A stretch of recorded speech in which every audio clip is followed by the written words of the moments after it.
#1 way to make good coffee. Because if you have a dirty machine, it doesn't work right, product does not come out good, no matter how good the coffee is. Okay? So that's why I do it in those steps. #2, because we don't drink much espresso is ordered, right? I showed you guys how to steam the milk, because that's what makes all these products better or not so good.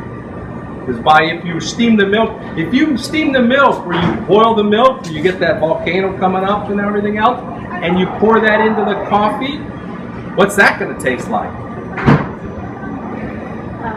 Number one, it's going to be so hot, the person drinking it is going to burn themselves.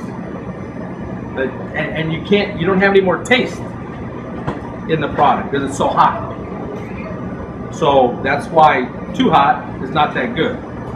Unless someone orders it that way, but then just pretend like you did it extra hot. Half the time they don't even know. The point is, if it tastes really good, it's going to taste good to them. And a lot of times what they're sold on the outside in other places is not very good. So they're going by what they get over there, over here. So they're going to ask you for things with weird names, you know, like, I don't know, give me some funny names they ask. I'm going brain dead right now. You know, like, they wanted thick foam or not as foamy. They got a word for it. Anyway, they're going to come up with all these words, okay? And you're going to have to decipher through this stuff to figure it out what you have to literally make for them, okay? Well, I'll break it down to this. Cappuccino, cafe latte. Milk cream whey for cappuccino, or hot milk with a little bit of foam for cafe latte. And all that means is you're putting a lot more milk in a cafe latte than you are a cappuccino. So the price of a cafe latte should be more expensive because you are going to use considerably more milk. Because I remember I doubled the milk in volume with the foam milk, right? Cafe latte, I don't even get 20% more. It's all hot milk. Most people will want cappuccino, even though they order a cafe latte. Now, how are you going to figure that one out? They're ordering a cafe latte from you, and you, in return, can make them a cappuccino. Creamy way, with the cream way, right? And in most cases, it's a winner. They like what you just made. They love what you just made, but yet they called it a cafe latte. So, what do? Well, it depends. That's how business fluctuates with your customer. You can either tell them, well, that's actually a cappuccino, and then you can get into a huge discussion about cappuccino, steamed milk, and all that other stuff, which, believe me, I have no desire to do. Or you just hand them your cappuccino that you just made and call it a cafe latte.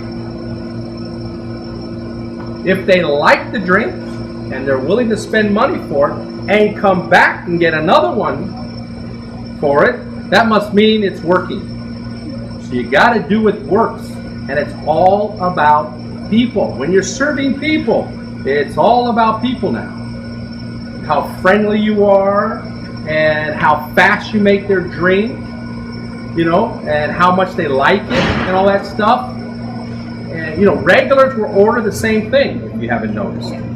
You see them coming, you're already making it. That's great. That's what you should do. What's the worst that can happen? You make this drink that the guy normally gets, and then he orders something different. Big deal. So you make something else. Far better to do that mistake, which is really not a mistake. Says, oh, you want something else? Oh, no problem. We'll make something else for you. No big deal. It's not the end of the world. Better to do that than for him to have to wait. You know, you'll be able to. You see your regulars coming, you start to make their drinks. Man, your line is. Remember, every time, if you can take one customer per 3 minutes, okay, one customer per 3 minutes, and you can put it down to one customer in a minute and a half, how much more money are you going to make in 1 hour? Double. You just increased your output by 100%. That's how easy it is. By anticipating how to do your work. Okay, knowing, and when you don't have a product that you're supposed to have on hand, what does that do to your production? Go down. Right? So having your stock, believe me, a chef that cooks incredibly well, they'll do maybe 150, 200 dinners a night. Okay? They would not be able to cook hot water if they weren't prepared. Preparation is the key to all of it. Having all your items that you're supposed to use in stock, having everything clean, having your money available, having to know how much money you're making. How many cups did you do yesterday? Now, why do we need to know that? Well, I'll tell you why. Because I need to know how much I need for today. The only way I'm going to know what I'm going to need for today is by me looking at the records from yesterday and the day before, and the day before that. How do I know you're doing a good job? If you sell more than what? What number are you basing this off of? Exactly. So it's variant. And then with the best thing to do, and I do it all the time with everybody, competition. Friendly competition. I made 20 cups in my time. How many did you make? Wow, I made 10. I made more than you did. I won. It's not the end of the world. No one's losing anything, but the point is that maybe you had less customers. I get news for you. You become more friendly, more knowledgeable about what you're doing, and you'll increase your customer base.